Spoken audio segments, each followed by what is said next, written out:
This is Rob Tubber for Boxing Social in association with Betfred. Delighted as always to be joined by Ipswich's finest, Fabio Wardley. It's the morning after the night before Daniel Dubois versus Joyce. Fabio, first and foremost, mate, how are you? Looking well? Good. Well, as always. Always good. Happy and healthy. Still cracking on. Still moving. Enjoying life out of camp? Yeah. I'm only giving myself a week. I'm back to the crack next week, but a week off is quite nice and enjoyable. It's quite good. Okay, well, you deserve it. Great performance against Richard Latte last weekend, but it's not about you today, Fabio Wardley. It's about Daniel Dubois versus Joyce. Shocking end to a heavily hyped fight. What did you make of it? I think it was a really good fight. I think it lived up to the hype, because I think that was the big problem coming in with it, is that it'd been built up for so long that it'd been delayed, and everyone was always, there was a lot of anticipation with it, and is it going to be good, and whatever else. And I think overall there was a vibe of boxing this weekend that wasn't very good, like with the Rosado thing and all of that, and it just wasn't going too well. So everyone was kind of waiting on this one to be the one that can really pick things up. And I think it did. It did do that, and it was a great fight and quite a like an interesting ending to it. Kind of shocking that you didn't think it was going to happen like that, but it was good. No, I think it did shock everybody. And before we come on to the end of the fight, let's talk about the start of the fight. And Joyce, really, from the first round, closed the distance on Daniel Dubois, was able to back him up and land the jab. How impressed were you with Joyce's performance?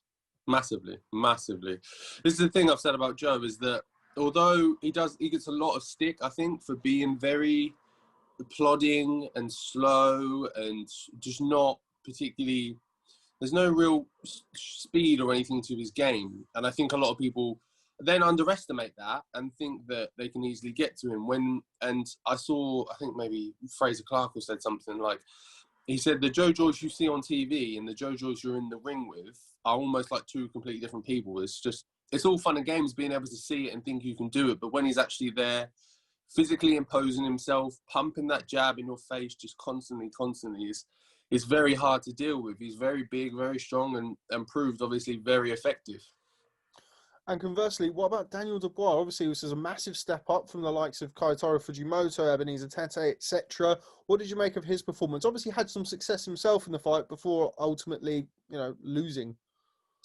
Yeah, I think he just kind of, with Daniel, he did have a lot of success. To be honest, he was getting that right hand off quite a few times. His jab was still working quite a bit as well. It wasn't like he was completely being outboxed. He was still working pretty well.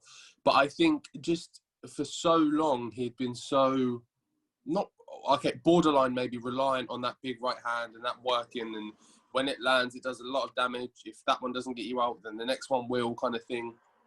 And I think now that he got in there with someone like Joe, who took maybe 7, 8, 9, 10 big right hands and just did not move.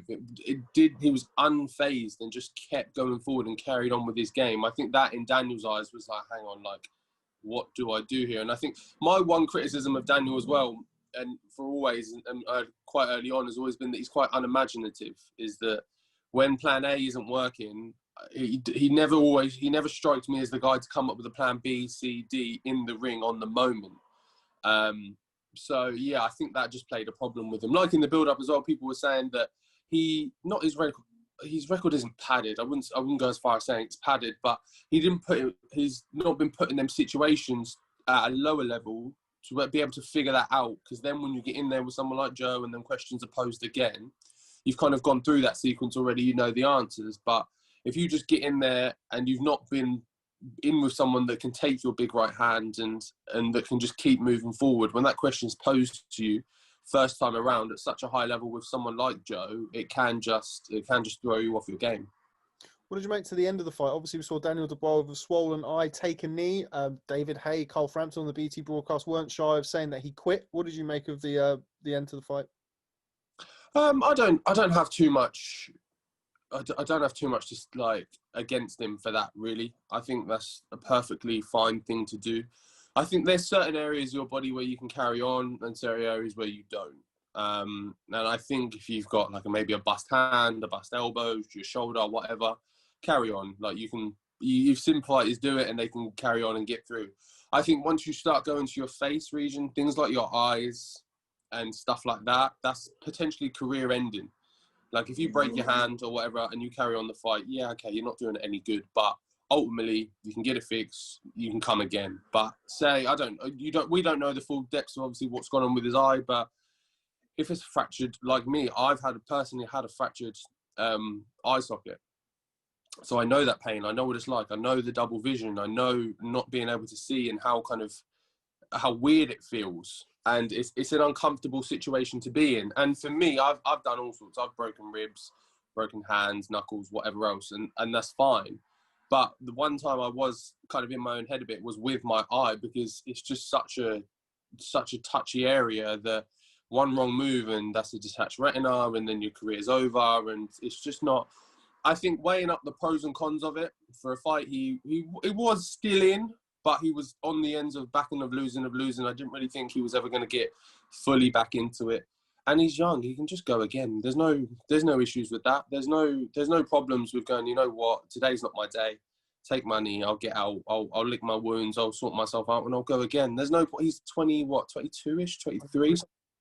Yeah, there's no need to just absolutely destroy yourself for one fight and then never be able to box again, potentially. Like, what for? I think it's a very mature way of looking at things. One of the reasons I always am, keen to talk to you. I think you have a very level-headed approach to things like that. So I think that's very well said. What next for Big Jugger? Obviously, going into this fight, everybody was talking about Dubois versus Dillian Whyte, Dubois versus Alexander Usyk. Joyce is now in the driving seat by Frank Warren's own admission. What next for him? Would you like to see him box Usyk? Obviously, he's got the history of Tony Yoka. Philip Hrgovic's name has also been mentioned. What next for Joyce? I think Joyce will aim towards kind of the belt and Usyk. I don't think he'll want to faff around with Yoka and Hrgovic and them guys that haven't really. Don't get me wrong, there'd be great fights for us to watch. I'd love any of those, but for him and the selfish point of view, he can't really gain too much from them other than the credit of possibly beating whoever that is. But with someone like Usyk and he fights for the belt or whatever, you have to think Joe's not a young man. He's 35. He needs to be fast tracking that career. He needs to skip 3 or 4 steps to kind of really be in contention to win a world title or at least kind of fight for one before the end of his career. So I don't think he'd wait around too much. I think someone like the Usyk thing, or just pointing in that kind of a other direction towards some sort of silverware, some sort of belt. Okay, Fabio. Well, before I let you go, always a pleasure speaking to you. Especially appreciate your time on a Sunday when you've had a heavy Saturday night. We may cut that out. We may not. Somebody who I know that you would have been looking at on the undercard, David Adelaide, returned to the ring. You two have had your little bits and pieces to say over Twitter and social media in recent weeks. What did you make of his performance? It was good. It was good. He did exactly what he was there to do. He got rid of him. I expected a bit more from Danny Whitaker, to be honest. I did. I watched bits of him when he was in the Boxer series or whatever that was. And I expected him to be a bit more elusive, more so. Maybe not to do any particular damage, but just to maybe take I forgot his name. David, sorry. To take David some rounds. But like, all credit to David. He did his job. He got in there. He got him out, and he moves on. But it's good for him. He just needs to stay on them buildings, stay on them learning fights, and keep my name out his mouth, really.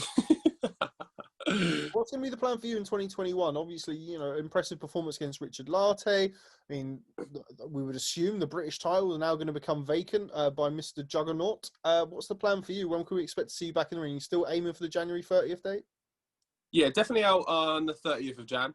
Definitely out and about again on the 30th of January. In terms of the opponent, just waiting to see. Like I've been saying, there's still another high-level opponent, someone good, someone challenging. I'm not trying to take any easy fights or any kind of just knockovers just to run through. I still want to tick over and get myself in a good place to then hopefully fight for the British title, maybe come summertime, something like that. I think once I've had maybe 1 or 2 more fights, I'll be in a good spot too.